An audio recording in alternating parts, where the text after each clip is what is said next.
Desta Mahendra dan Natasha Rizky resmi cerai, nafkahi anak 20 juta rupiah per bulan. Berdasarkan putusan cerainya di Pengadilan Agama Jakarta Selatan, Desta Mahendra harus membayar nafkah anak sebesar 20 juta rupiah per bulan. Hal itu dikatakan langsung oleh kuasa hukum Natasha Rizky, Ruli usai sidang cerai kliennya dalam pembacaan ikrar talak 1 dari pihak Desta Mahendra. Minimal 20 juta per bulan, kata Ruli, Senin, tanggal 10 Juli tahun 2023. Bahkan nominal tersebut merupakan keseluruhan nafkah dari ketiga anaknya yang juga bisa bertambah setiap bulannya. Keseluruhan, ketiga anaknya, bisa lebih dari 20 juta rupiah, ungkap Ruli.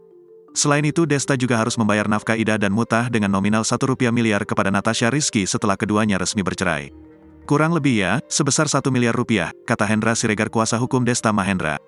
Diberitakan sebelumnya, Desta Mahendra tidak hadir dalam sidang cerai pembacaan ikrar talak di Pengadilan Agama Jakarta Selatan, Senin, tanggal 10 Juli tahun 2023. Kemudian pembacaan ikrar talak pertama Desta diwakilkan oleh tim kuasa hukumnya yang juga dihadiri oleh pihak tergugat.